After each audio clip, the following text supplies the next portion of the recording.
beberapa pertanyaan dari ikhwan. Bismillahirrahmanirrahim. Pertanyaan pertama, bolehkah mengeluarkan zakat mal diberikan langsung kepada penerima tanpa melalui amil lembaga zakat?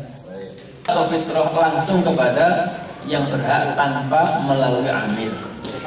Kalau kita tahu mana orang fakir, mana orang miskin, ini lebih aula. Namun Utsman bin Affan mengatakan, kalau kita tidak tahu terus kita kasih sembarang kepada orang, maka layasih zakat kita tidak sah. Kita kasihkan kepada orang yang dia tidak berhak menerimanya, tidak sah. Jadi kalau Anda tidak tahu, beliau mengatakan lebih baik Anda serahkan kepada panitia zakat. Bolehkah ketika pelaksanaan zakat itu membentuk panitia untuk sengaja membagikan zakat fitrah tersebut, dan kemudian amil itu kan mendapat bagiannya? Ya. Itu memang begitu disunahkannya. Makanya dalam ayat itu kan, kalau nggak begitu dari mana amilnya?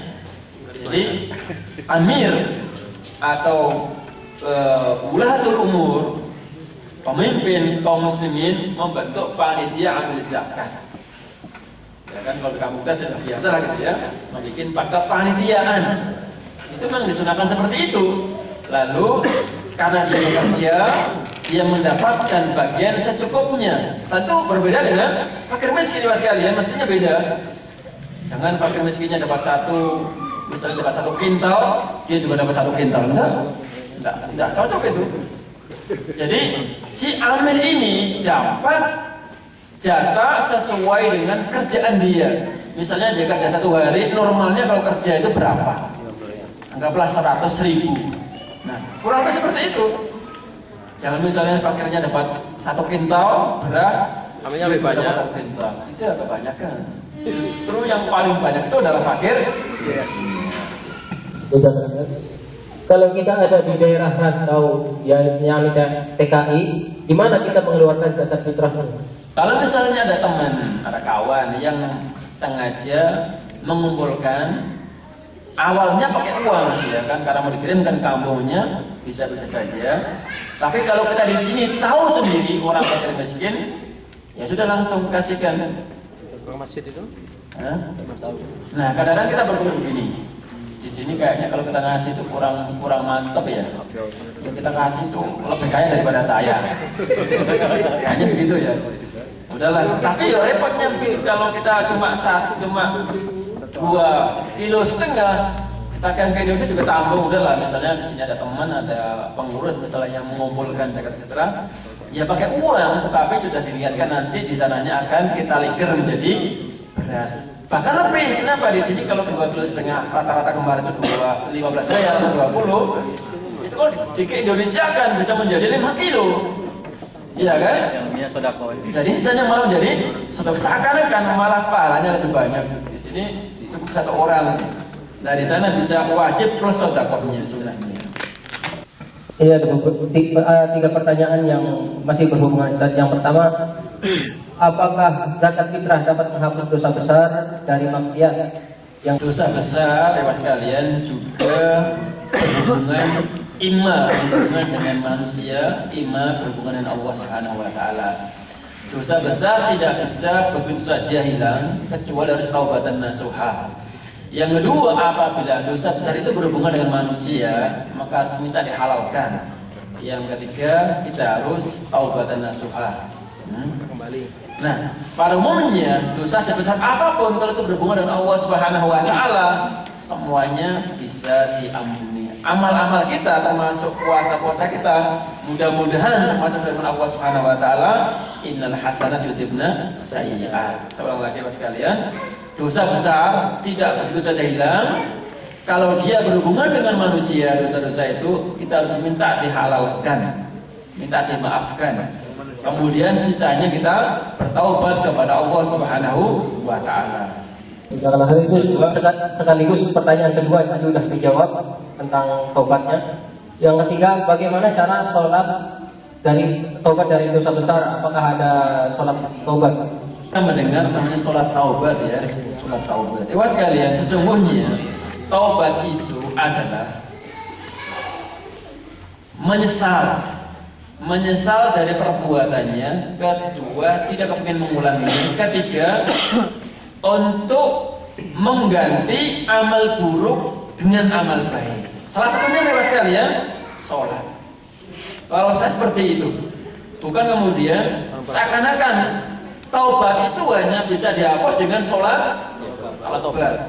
Padahal kata Allah Subhanahu wa taala, mestinya kita tawasul itu, tawasul kan untuk minta ampun ya, dengan segala minta ampun segala keburukan kita, dengan segala amal kebaikan kita.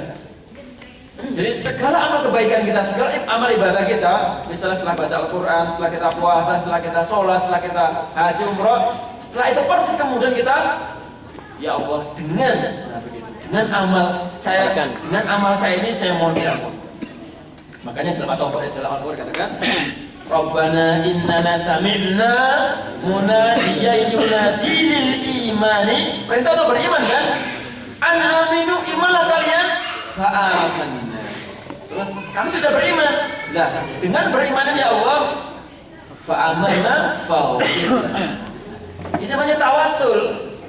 Jadi setelah kita beramal soleh, kita tawasul dengan amal kita ini. Nah, tadi itu seperti sholat. Setelah kita sholat, kita tawasul, ya Allah, ampunilah kemarin saya banyak berbuat dosa, berbuat maksiat, dan itu mudah-mudahan dengan amal soleh ini yang berbuat sholat ini, Engkau ampuni segala amal dosa. Jadi kesimpulannya tidak hanya sholat, taubat, melainkan semua amal ibadah kita itu bisa kita jadikan sebagai sarana untuk taubat kepada Allah Subhanahu wa Ta'ala.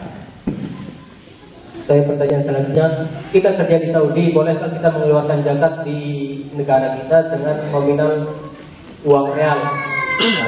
Ahsannya memang kita mengeluarkan zakat itu dari mana kita berada, itu ahsannya.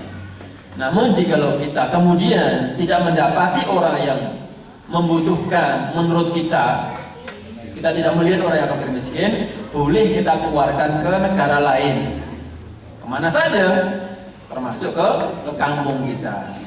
Terus ukurannya apa? Ya ukuran di mana kita berada. 2,5 kilo. Di sini kemarin harganya kurang lebih 20 real. Kurang lebih berapa? 60.000 ya. Anggaplah 80.000. Di Indonesia kemarin kurang lebih cuma 30.000. Nah, kalau kita kirim ke Indonesia 20 real, malah banyak manfaatnya. Tapi kadang-kadang kita ngakali. Udah, saya sudah di Indonesia, istri saya lebih murah, saya berapa, 30.000, tidak apa-apa. Tapi kalau menurut saya, dengan Anda 15 real di sini, jangan kemudian dipikir-pikir, ini 15 kali sekian, 80. Tapi kalau langsung Mas, Mbak, 30. Berapa Indonesia? Oh, 30 udah. Tak kirim 15 real, nanti sisanya untuk kamu.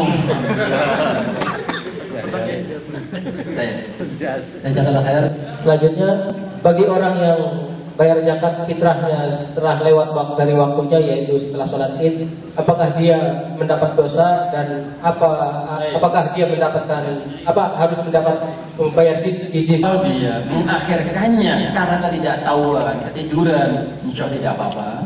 Tetapi kalau sengaja, maka dia berdosa dan tetap dikeluarkan. Namun nilainya itu sebagai nilai sedekah biasa. Jadi kalau dia sengaja mengakhirkan, dia berdosa. Tapi kalau ketiduran atau tidak tahu, banyak ya dewa sekalian muslim baru, saya pernah pengalaman seperti itu. Setelah sholat, kamu sudah zakat apa?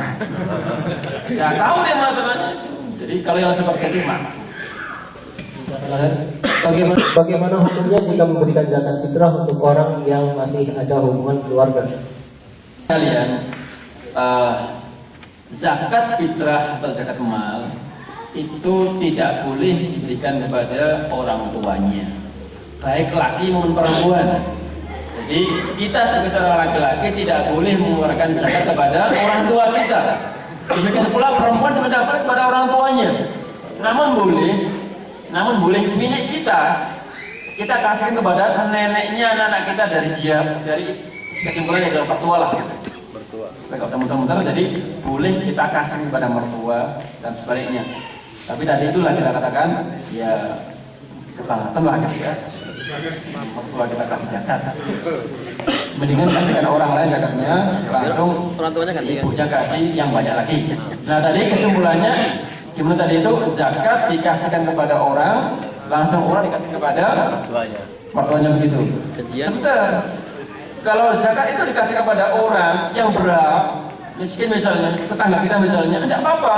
Setelah dari dia dikasihkan ke orang tua kita, itu dia juga.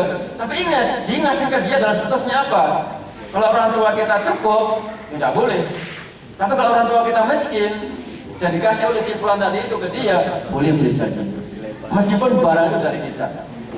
Karena lewat sekalian, orang fakir miskin memang awalnya tidak berkewajiban mengeluarkan zakat fitrah awalnya. Betul-betul pada hari itu kosong, jangankan 10 kilo, 1 on pun tidak punya beras gandum untuk dimakan pada hari itu, maka dia tidak berkewajiban zakat fitrah. Tiba-tiba satu keluarga, anaknya banyak, karena istri juga banyak, dikasihkan ke satu orang ini mendapat misalnya 2 kintal pada hari itu. Sudah kaya, 2 kintal bisa dimakan berapa hari? Bulan. Dia udah kaya. Maka pada hari itu dia wajib mengeluarkan 2,5 liter untuk dia. Itu untuk anak-anaknya juga. Dan orang yang di bawah tanggungan